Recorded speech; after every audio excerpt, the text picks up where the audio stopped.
5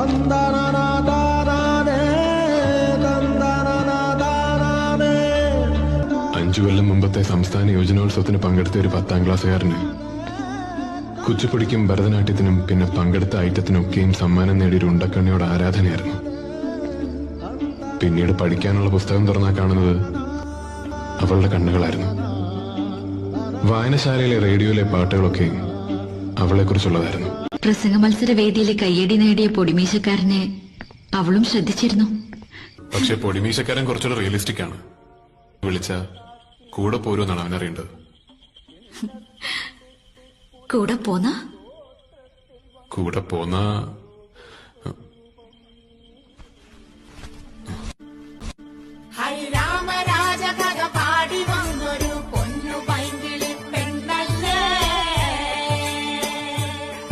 കാത്തിരുന്ന പെണ്ണല്ലേ.